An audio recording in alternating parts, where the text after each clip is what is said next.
Welcome to another episode of Healthy, Wealthy, and Wise Retirement Podcast, where certified financial planner Lauren Sherman shares thoughts on having a healthy mind, body, and spirit, an abundance of wealth inside portfolios and out, and lessons learned from clients and mentors over the years. Welcome back to another episode of the Healthy, Wealthy, Wise Retirement Podcast. As always, I am your host, Lauren Sherman. I'm happy to be with you today as we take a little bit of a different angle on retirement today. I feel like I say that often though, so maybe we're just off the beaten path more often than we're on it. This episode is a fun one though, because I get to share some ideas and questions that I've found helpful over the past 15 plus years of working with retirees. As I say that out loud, it's a little wild to think about, as 15 years ago feels like a long time. It also brings back a memory of when I first got into the business and I hadn't even been around for a full year. My thought was, no one is going to want to share all of their information about their finances with someone who isn't even a year into the business yet. So the advice I received from someone who will remain nameless was this. They said, I think you can say you've been in the business for 2 years, since technically you started in 2006 and now it's 2007.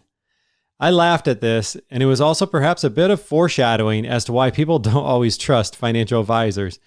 But I digress. We won't go down that rabbit hole, since many of you have already heard me harp about the importance of working with a full-time fiduciary.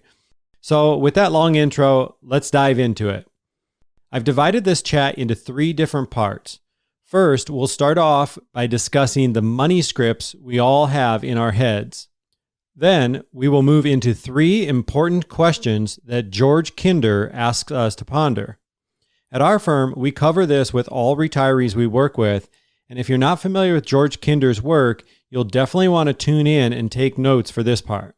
And actually, I have a PDF in the show notes too, so you can cheat a bit and just listen for now, then circle back with the PDF to go through this exercise yourself. And last, we will finish up by asking the question, what is in your war chest? This is another question that can be asked in several ways, but certainly it's something that all retirees should think through. Let's start off with money scripts. We all think of money in different ways, and having a deeper understanding of this can help us better manage our money in the future. Have you ever thought of why you think of money the way you do? Or perhaps why your spouse or your kids might think of money differently?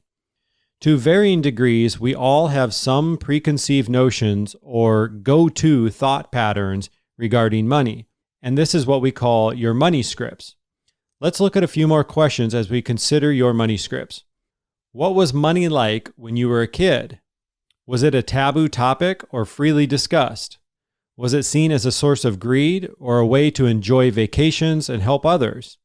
What about to your parents or your grandparents? Did you inherit their beliefs, or perhaps you reacted the exact opposite way? Has your view of money changed since your childhood? If so, how? These are questions we dig into with our clients, as money script conversations often lead to clarity about why and what you want to do with your money in retirement. For me personally, growing up, money was probably a bit tight, but it never really felt that way. This could have easily led to a scarcity mindset with a belief that there's not enough to go around, or at least that there's a limited amount to go around for everyone. Instead, the belief I nurtured is that money is simply a tool. It's there to help you accomplish your goals and to do good, but it isn't the end goal to simply accumulate as much as possible. One test they say that everyone can do to help reveal if you own your money or if your money owns you is to give it away. Of course, I'm not advocating that you give it all away or that you even need to give any away, but the thought of giving away money or donating to something you believe in gives many people an instant smile. For others, just hearing me say, give it away, makes them tighten up and cringe a bit. Whatever your reaction might be, that's okay. My purpose for having this discussion is to shine a light on how you view money, so you're aware of these feelings and can address or change them if you'd like. One last thought before moving on. Another money script I personally have that I feel has served me well is that money is not inherently good or bad. I think money is more of a magnifying glass than anything, making us more of who we already are. Said another way, money can shine a light on who we are or perhaps who we want to be. If you are a generous person, I think money can help amplify your generosity.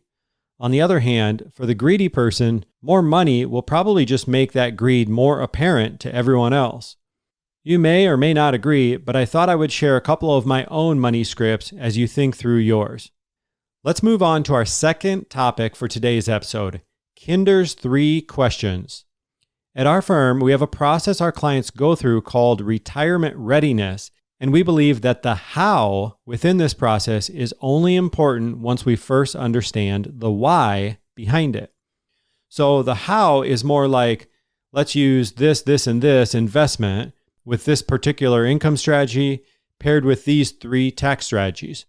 Then let's plug you into our service calendar where we're tackling bite-sized steps every month. That's the how. That's the actual planning. And for us, that part is relatively easy since that's what the Certified Financial Planner curriculum covers. That's what a lot of the ongoing education is about that we're always doing. So maybe saying that it's easy isn't the right word, but that's where our expertise lies since that's what we're trained to do. To get down to the why before we start using these strategies is often what gets overlooked. To help discover their why, we encourage clients to answer 3 questions asked by prominent teacher and coach George Kinder. You can think through these on your own as they are designed to help you uncover your underlying values, hopes, and dreams to find out what is most important in your life. Answering these questions can be challenging and even a bit uncomfortable, but many of our clients have found that the purpose and the why they uncover is invaluable. Let's start off. Question number 1. Imagine that you have more than enough money to take care of your needs now and in the future. How would you live your life, and would you change anything? Once again, you have more money than you'll ever be able to spend. What does that life look like to you? Question number 2. Imagine now that your doctor says you only have 5 years left to live. You won't feel sick, but you'll know that date in the future when your time is up. What will you do, and will you change your life? Of course, if you would change your life, how? So for Kinder's second question, you have 5 years left to live. How would you change the way you live? Question number 3. Now, imagine that your doctor says you only have 1 day left to live. This is a tough one, but ask yourself, what did I miss? What did I not get to be or not get to do?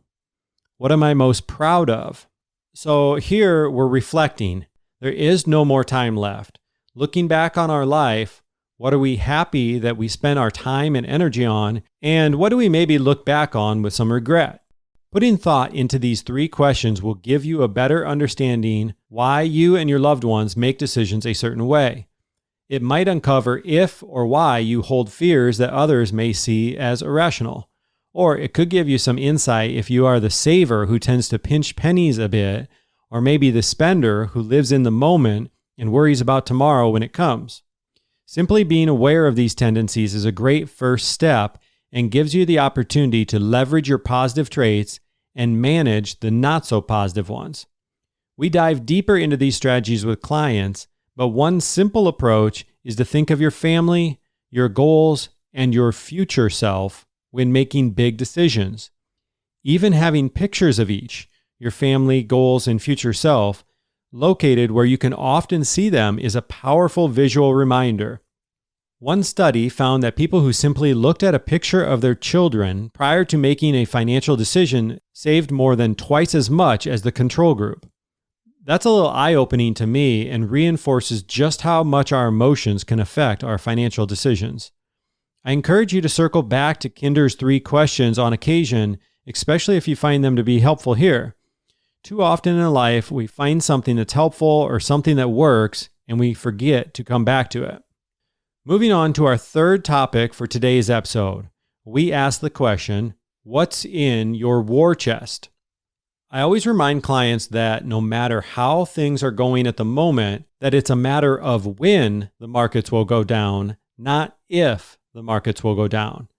I believe that if we build this into our expectations, it's not going to give us as much of an emotional reaction, and we'll know that we can simply stay the course because once again, we were expecting this. Now, to be clear, we are never advocating for timing the market or trying to pick the right moment that it will go up or down, just that we are prepared for the ebb and flow or the ups and downs in the same way that we know when we hop on a roller coaster, it's going to go both directions. Depending on your love for roller coasters, hopefully the market isn't quite as thrilling or scary, but you get the point. So when the market is giving us anxiety, what should we focus on? I've talked in the past about focusing on what we can control, but what about when it comes to our portfolio? At our firm, we like to use the visual of a war chest, money set aside for tough times. Sometimes we show this war chest as a separate bucket of money, knowing that you have one bucket set off to the side, safe from market turbulence. Our retired clients may be collecting Social Security, have a pension, or have guaranteed annuity payments. Based on their situation and risk tolerance, we may have 5 to 7 years of income set aside in their war chest. This is with the caveat that Social Security and guaranteed payments make up a good portion of their income needs already. When we've planned ahead and have our own war chest, we can reframe our current situation during tough times and ask, do we think this will still be going on 5 to 7 years later? Do we think that markets will still be really down and struggling 5 to 7 years later? If the answer is probably not, we can rest easy knowing that our war chest is there for this very reason.